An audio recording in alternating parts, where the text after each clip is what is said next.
Assalamualaikum warahmatullahi wabarakatuh. Perkenalkan, nama saya Agus Fahran, NIM 19520045, kelas akuntansi keuangan 2D. Di sini saya akan membahas soal 12.5 dari buku akuntansi keuangan menengah Dwi Martani, buku 2. PT Raffi mempunyai pinjaman 5 miliar dari Bank Merdeka. Pinjaman tersebut diperoleh pada tanggal 1 Januari 2011. Tingkat bunga pinjaman adalah 8% dengan jangka waktu 10 tahun. Perusahaan menanggung biaya terkait pinjaman tersebut sebesar 200 juta. Pada tahun 2016, perusahaan mengajukan restrukturisasi utang dikarenakan rugi operasi berturut-turut selama 3 tahun terakhir. Bank Merdeka menyetujui untuk melakukan modifikasi persyaratan utang yang berlaku efektif tanggal 1 Januari 2017. Modifikasi persyaratan tersebut adalah tingkat bunga diturunkan menjadi 7%, pokok utang berkurang menjadi 4.800 juta, jatuh tempo diperpanjang menjadi 31 Desember 2021. Perusahaan harus membayar biaya renegosiasi untuk restrukturisasi tersebut senilai 50 juta.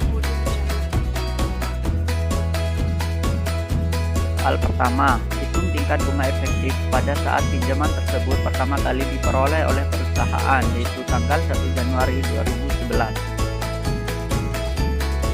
Suku bunga efektif sama dengan 8% dikali 5 miliar dikurangi 4 miliar 800 juta. 4 miliar 800 juta ini diperoleh dari 5 miliar yang utang dari bank dikurangi dengan biaya 200 juta. Nah, diketahui hasilnya adalah 0,083333 atau 8,3% suku bunga efektifnya. Suku bunga efektif ini lebih besar dikarenakan kas yang diterima perusahaan berkurang. Sebesar tadi itu 200 juta. Soalan nomor 2. Hitung keuntungan atau kerugian yang timbul dari restrukturisasi tersebut.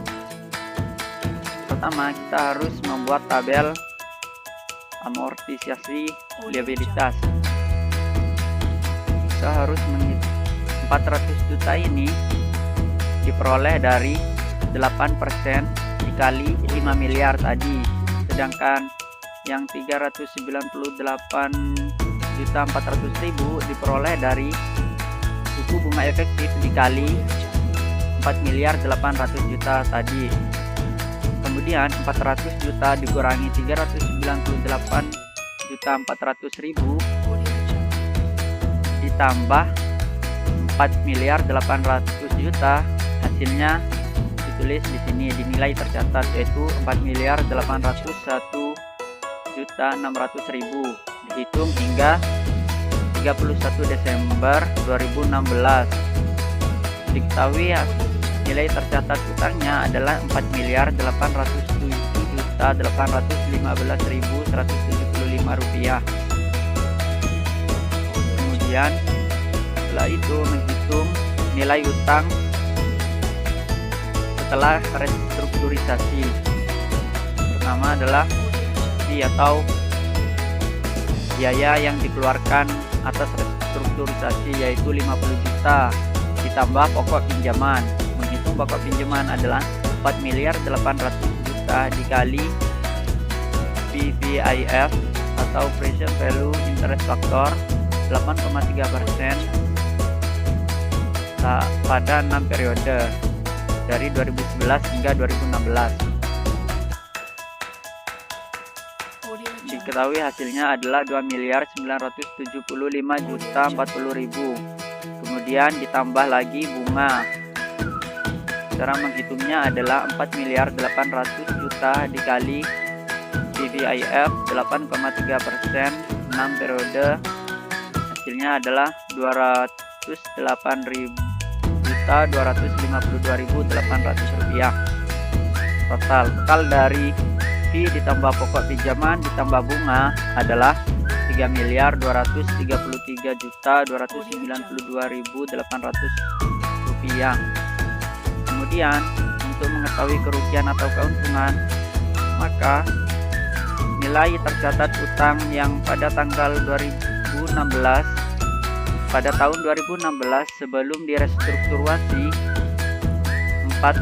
4.807.815.175 dikurangi nilai utang yang sudah direstrukturisasi, yaitu sebesar 3.293.292.800 rupiah, sama dengan 1.544.522.375. Karena hasilnya positif, maka perusahaan mengalami keuntungan.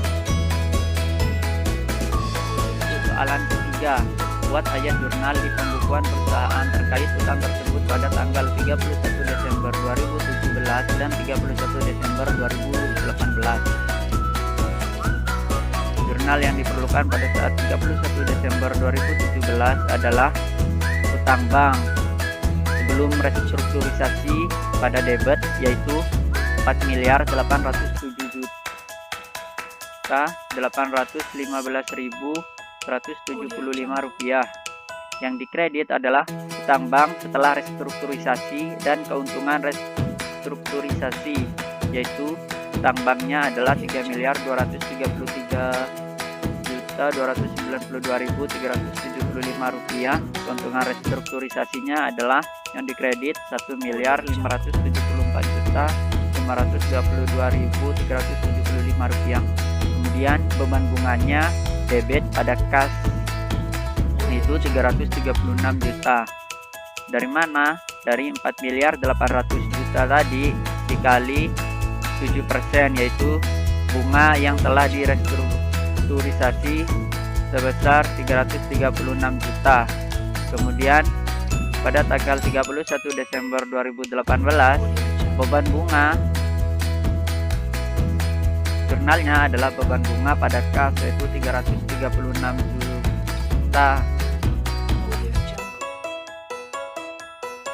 Nah, untuk menghitung sisa utang yang pada 1 Januari 2019, yaitu adalah 336 juta dikali 2 sama dengan 672 juta.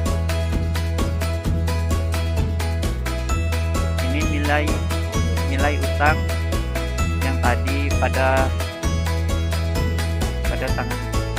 Desember pada 2017, yaitu 3.293.292.375 rupiah dikurangi beban bunga sebesar 672 juta karena sudah 2 tahun, jadi sama dengan hasilnya adalah 2.561.292.800 rupiah. Oke, sekian dari saya. Apabila ada kekurangan mohon maaf. Wassalamualaikum warahmatullahi wabarakatuh.